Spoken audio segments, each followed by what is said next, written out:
Welcome back to ABC General Hospital. Spoilers channel. Today we will learn about the issue.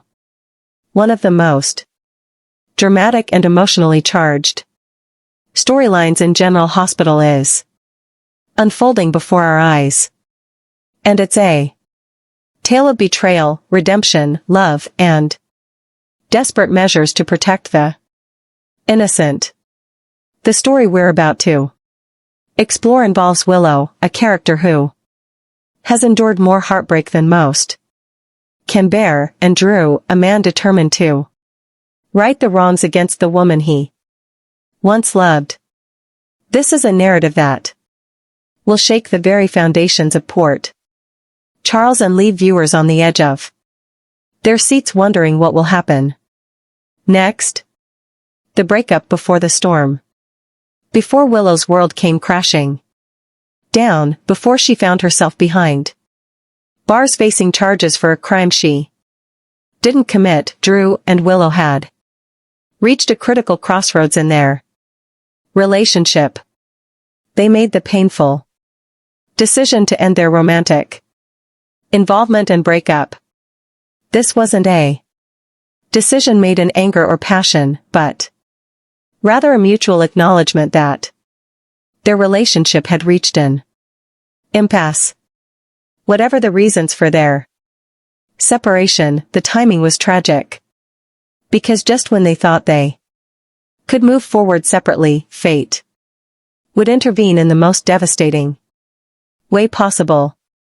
The breakup between Drew and Willow left both of them wounded and uncertain about the future. They had shared something special, something that went beyond the typical romance seen in Port Charles. Their connection was deep, meaningful, and genuine. But sometimes, even the strongest connections aren't enough to sustain a relationship when circumstances become too difficult, or when life's challenges simply become too overwhelming. They parted ways, each believing that this was the right decision for both of them, never knowing what lay ahead. The conspiracy against Willow. Shortly after their breakup, Willow became the target of a sinister conspiracy orchestrated by someone who harbored deep hatred and malice toward her. This unknown enemy decided that the best way to destroy Willow was to frame her for a serious crime. The victim of this crime was none other than Drew, the man Willow had just broken up with. Someone had shot Drew. And when the investigation began, evidence pointed directly at Willow.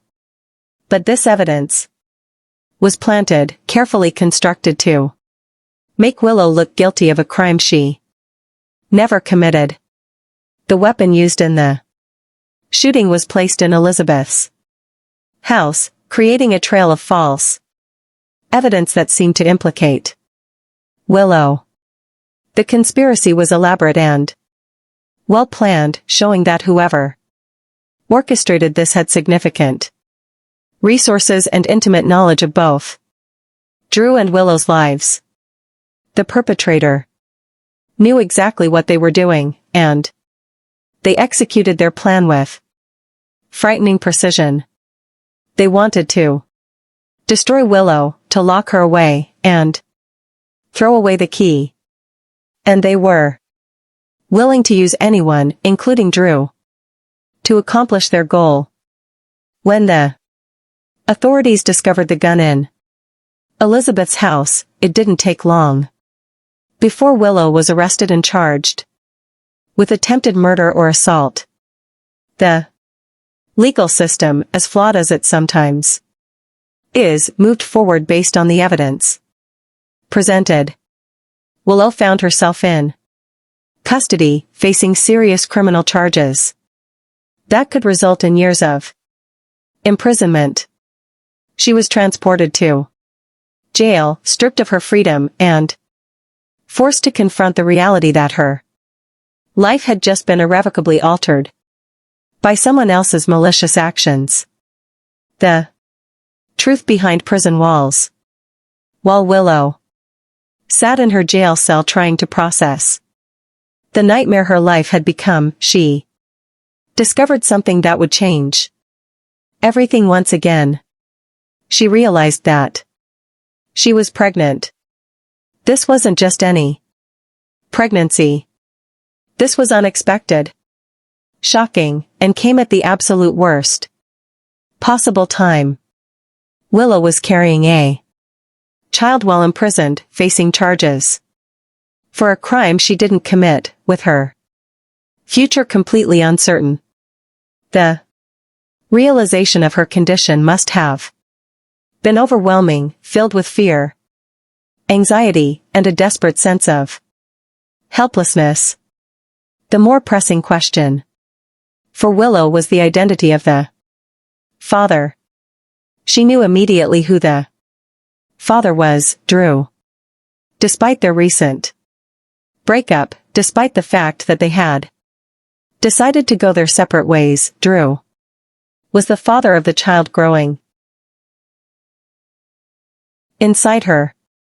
This meant that their connection, their history together was now intertwined with new life, with new responsibility, and with new complications.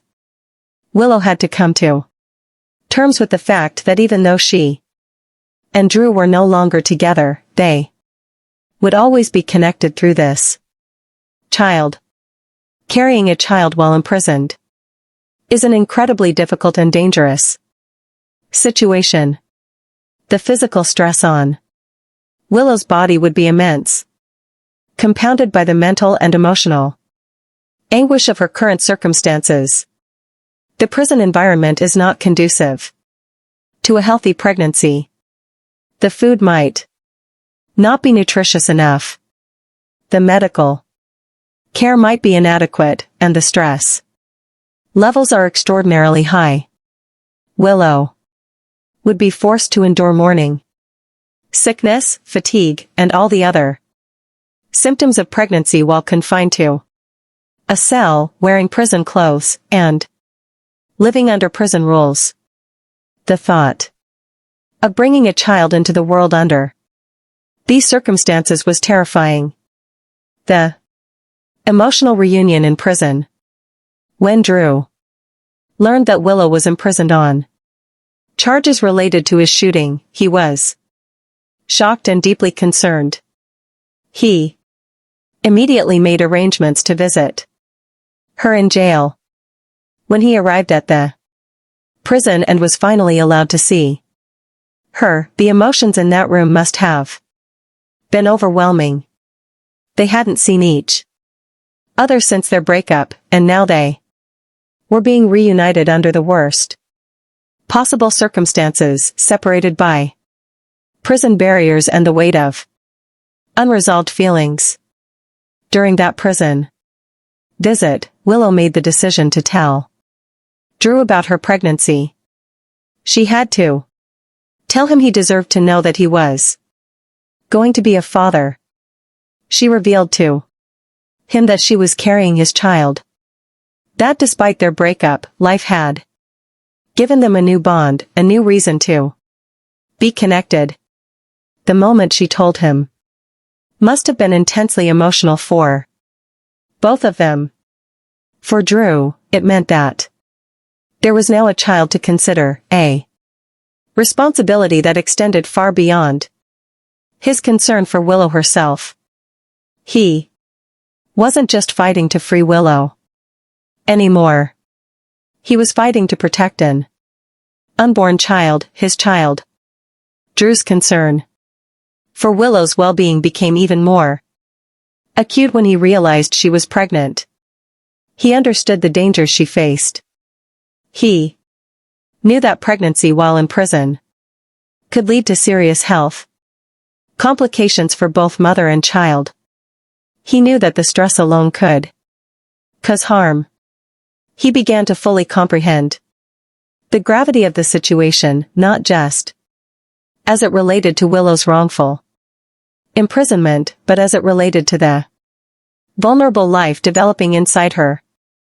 Drew's protective instincts, his sense of responsibility, and his lingering feelings for Willow all combined into a powerful force that drove him toward action. Drew takes charge. Armed with the knowledge that Willow was pregnant with his child, Drew made a monumental decision. He would use every resource at his disposal, every ounce of influence he possessed, and every connection he had to get Willow out of prison. Drew is not an ordinary man. He has power, connections, and resources that most people can only dream of. He was determined to leverage all of these advantages to prove Willow's innocence and secure her freedom. Drew began a comprehensive investigation into who had actually committed the crime, who had shot him, and who had framed Willow.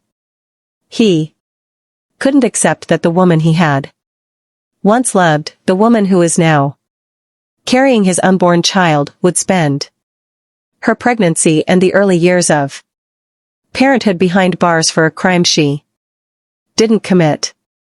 He started gathering evidence, consulting with lawyers, and reaching out to people in positions of power who could help him uncover the truth. Drew's investigation was methodical and determined. He looked into Willow's background, Drew's own past, and tried to identify who among their acquaintances might have the motive and means to execute such an elaborate conspiracy. He considered business rivals, personal enemies, and anyone who might have had a grudge against either of them.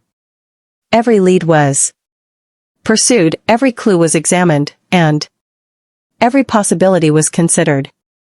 Drew was relentless in his pursuit of the truth, driven by love, responsibility, and an unwavering belief in Willow's innocence. The obstacles in his path. However, Drew quickly discovered that the path to Willow's freedom would not be straightforward or easy. The legal system is complex and often slow-moving, filled with procedures, protocols, and red tape. The evidence against Willow, while planted, was nonetheless compelling enough to convince a judge and potentially a jury of her guilt. Overturning a conviction or securing bail in these circumstances would require extraordinary effort and undeniable proof of her innocence. Furthermore, whoever had orchestrated this conspiracy had covered their tracks well. They had planted evidence, carefully constructed a narrative that seemed believable, and possibly even had connections within the system that would protect them from exposure. This person, or these people, were skilled at deception and manipulation. They had managed to implicate Willow convincingly, and they likely had contingencies in place to prevent their identity from being discovered. Drew also had to be careful about his own actions. If he pushed too hard or acted too recklessly, he could inadvertently alert the perpetrator and cause them to cover their tracks even more thoroughly. It could potentially compromise the investigation or even face legal consequences himself for interfering with a criminal case. Every move had to be calculated, every step had to be measured, and every action had to be strategic. This wasn't a situation where Drew could simply storm in and demand justice.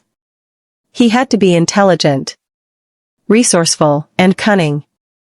A love rekindled, despite the circumstances that had driven them apart, despite the breakup that had seemed so final just weeks before. Drew and Willow's Connection remained strong and unbroken. The visits Drew made to the prison became moments of profound intimacy and emotional connection. Separated by glass and distance, they would talk about their situation, their fears, and their hopes for the future. They would speak about the child that was growing inside Willow, the baby that would be a physical manifestation of their love and their bond. Willow's son drew a man who was willing to risk everything for her, who was willing to fight against impossible odds to prove her innocence and secure her freedom. She saw a man who, despite their breakup, still cared deeply for her and had stepped up to take responsibility for the life they had created together. Drew, for his part, saw in Willow a woman of extraordinary strength and character, someone who maintained her dignity and hope even while in prison for a crime she didn't commit. He saw the mother of his unborn child, and he was determined to give that child the chance to be born and raised in freedom and safety. This crisis, paradoxically, brought Drew and Willow closer together than they had been in some time. The breakup that had seemed to define their relationship was now overshadowed by their common cause and their renewed emotional connection. They weren't lovers in the traditional sense, while Willow remained imprisoned, but they were partners in the truest meaning of the word. They were allies, supporters, and confidants in each other's fight for justice and freedom. The race against time. As Willow's pregnancy progressed, the urgency of Drew's mission became more acute. With each passing week, Willow's condition would become more pronounced, more challenging to manage in a prison environment. The baby was developing, growing stronger, and preparing to enter the world. There was no time to waste. Drew had to move quickly to find evidence of Willow's innocence and secure her release before the baby was born. Drew began to consider every possible angle and every potential lead. He looked into who had access to the gun, who knew about his schedule on the day he was shot, and who had the opportunity to place the weapon in Elizabeth's house. He cross-referenced alibis, examined financial records, looking for payments that might indicate someone had hired an assassin or a framing specialist, and interviewed people who had been close to both him and Willow. The investigation was consuming, demanding, and often frustrating. There were dead ends and false leads. There were moments when Drew wondered if he would ever find the truth, if he would ever be able to prove Willow's innocence before their child was born. But he refused to give up. Every setback only strengthened his resolve. Every obstacle only made him more determined. Drew knew that he had to succeed. Failure was not an option.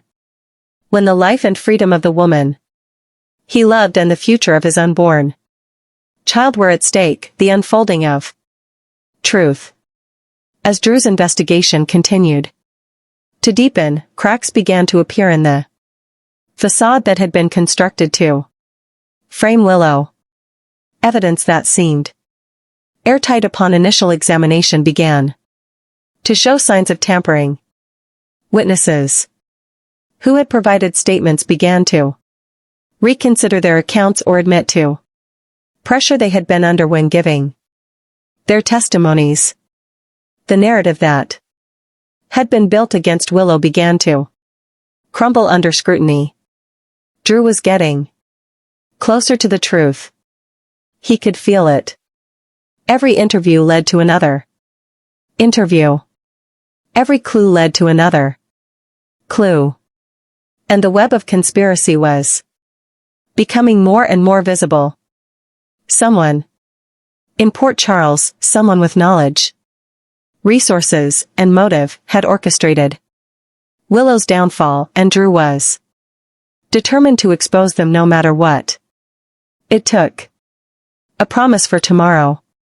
Through all of this turmoil, through all of the investigation and the legal battles and the prison visits, Drew and Willow maintained a vision of their future.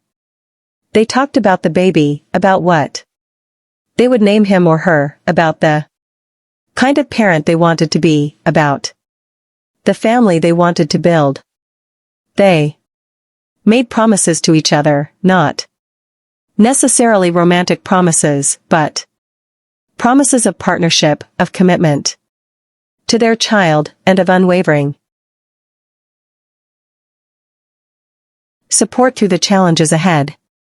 Willow, despite her circumstances, held on to hope.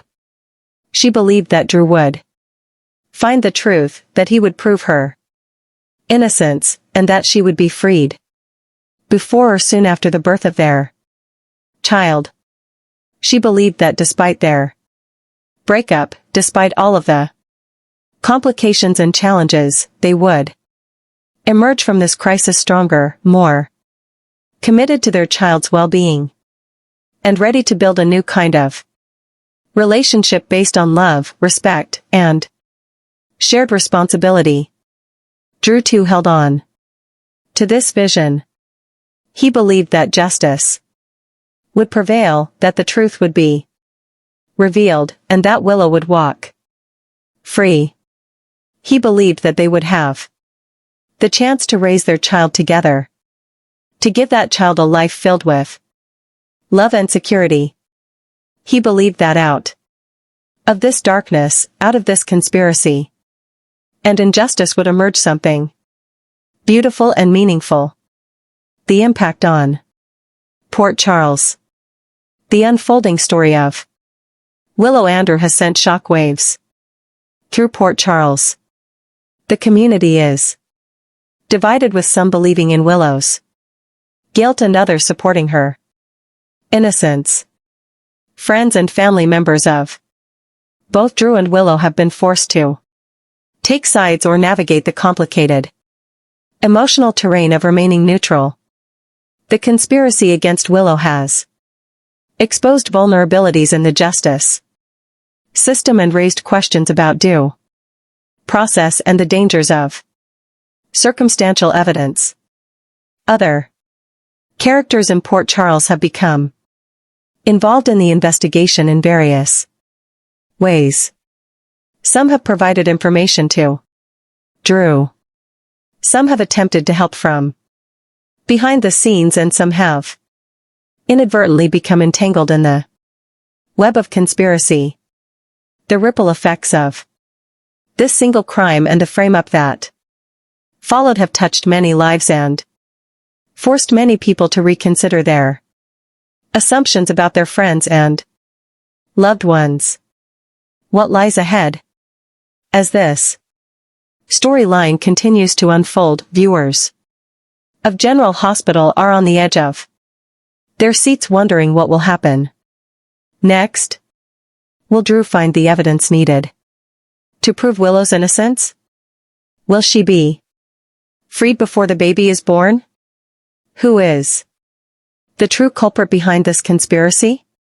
And what motivated them to go to such extreme lengths? What will become of Willow Andrew's relationship after she is freed? Will they reunite romantically? Or will they maintain a co-parenting partnership? Next, we will learn about the chilling deception unfolding in Port Charles as Anna Dean's voice becomes the ultimate weapon in a sinister trap. Imagine the tension thickening like fog over the waterfront docks when Jack Brennan grabs his phone. His instincts firing on all cylinders the instant Anna's words hit his ear. It's not just static or urgency muddling the line. There's an eerie detachment in her Delivery. A robotic edge that slices through the familiarity he's relied on for decades in the shadowy world of espionage. Chained to a rickety metal chair in a dimly lit bunker buried deep beneath an abandoned warehouse on the outskirts of town, Anna fights against the coarse ropes biting into her skin, her sharp mind racing while her body remains immobilized by her unseen captors. This isn't a mere kidnapping. It's a calculated hijacking of her essence where her recorded pleas and altered audio clips are spliced together to mimic her commanding presence, drawing Jack and his elite WSB team straight into a deadly ambush. The mastermind behind this doesn't rely on brute force or flashy disguises. They exploit the nuances of sound engineering, using high-tech voice synthesis software smuggled from black market tech labs to create a phantom Anna that's eerily convincing, complete with her signature British inflection and subtle pauses that only those closest to her would notice.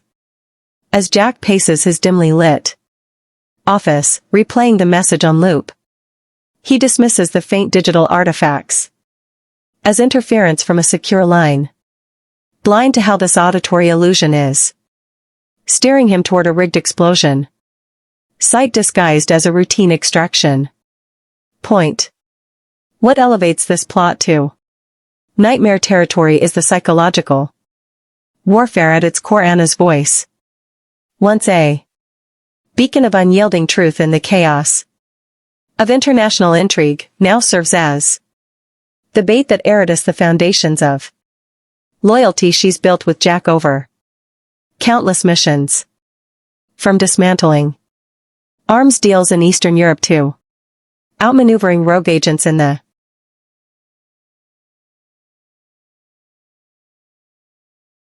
Caribbean, picture her in that suffocating chamber, the air thick with the hum of fluorescent bulbs flickering overhead as she overhears the villains, fine-tuning her voice samples on a laptop, twisting her warnings into lures that could cost lives.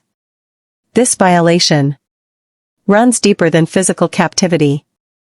It's an assault on her identity, forcing her to confront the horror that her own timber home through years of interrogation rooms and undercover ops is being repurposed to betray her allies.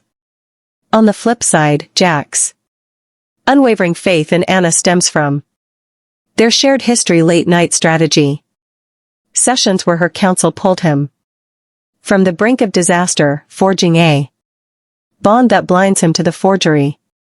Now, if he acts on this false directive, mobilizing agents to converge on a false safe house booby trapped with motion sensor explosives, the fallout could ripple through the entire WSB network, leaving key operatives exposed and operations compromised.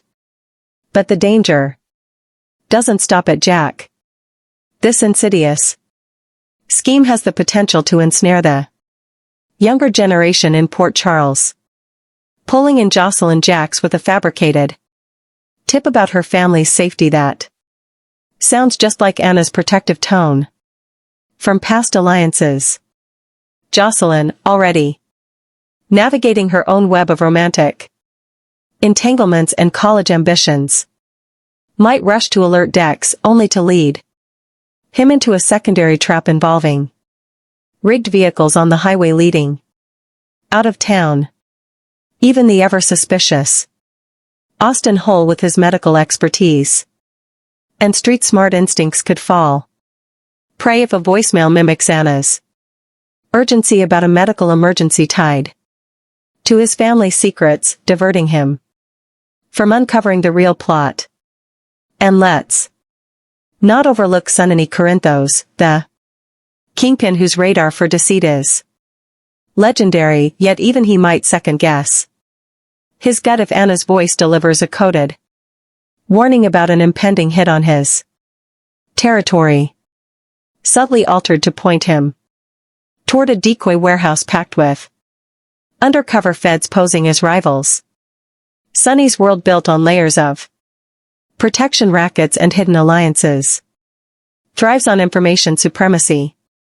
But this voice ploy could fracture that empire by sending his enforcers scattering in the wrong direction, buying the villain's precious time to execute a larger heist on the docks, involving smuggled bowpoppins.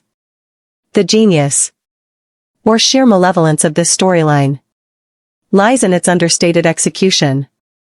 A far cry from the explosive showdowns and dramatic reveals that define so much of General Hospital's drama. No need for elaborate costumes or surgical face swaps. The captors operate from the shadows of a nondescript van parked in an industrial lot, armed with portable recording devices and AI algorithms that analyze Anna's past speeches to replicate her cadence perfectly, down to the slight hesitation she has when discussing high-stakes risks. A single voicemail drops like a pebble in a pond, its ripples spreading through trusted channels. A directive to Jack about a mole in the bureau. A warning to Jocelyn about lurking threats from her exes. Or an order to Austin to secure a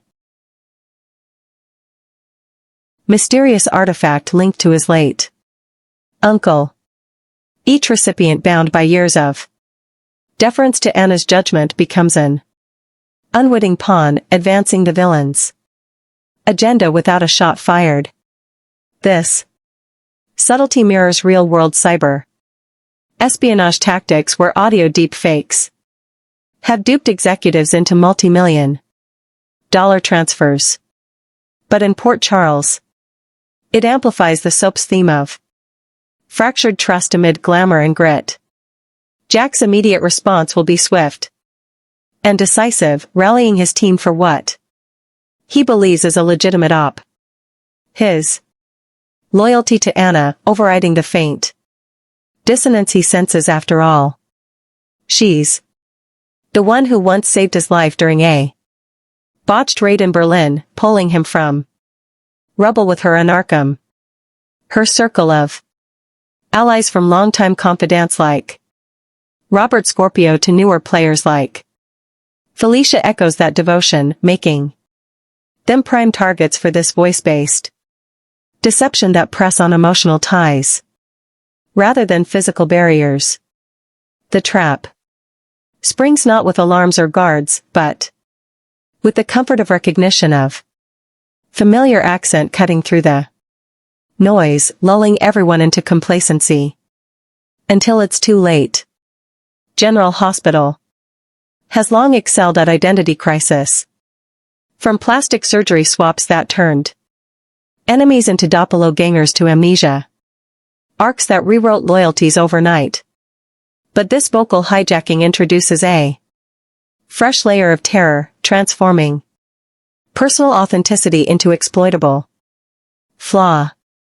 It's a colder betrayal than any resurrection or memory wipe as it weaponizes the intangible.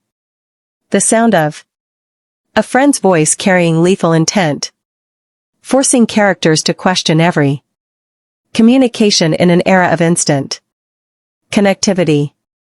As Anna strains against her bonds in that concrete tomb, perhaps piecing together clues from the captors' careless chatter about a vendetta tied to her WSB past, the audience is left agonizing over her isolation. Will she find a way to embed a hidden signal in future recordings, like a reversed syllable or altered phrasing that only Jack might catch? And lurking in the background, could this be the handiwork of a resurrected Phazon variant? Not the original madman, but a cyber-savvy prodigy who's upgraded the family legacy with digital puppetry, seeking revenge For old slights against the DDX. Fasons. Shadow has loomed over Port Charles for years, from his obsessions with Anna to his genetic echoes in Drew and Jason. And now imagining a tech-twisted heir manipulating voices from afar adds a modern menace to the classic villain. This plot thread doesn't just heighten suspense. It dissects the fragility of relationships in a high-trust, high-stakes environment where one stolen syllable can unravel empires. As the days tick by in Anna's captivity, every ally who hears her voice edges closer to peril, raising the ultimate dilemma. In a world of deep fakes and deceptions, how do you know who's really speaking or pulling the strings? Stay tuned. Spoilers ahead promise even more twists. In this Voice of Doom saga,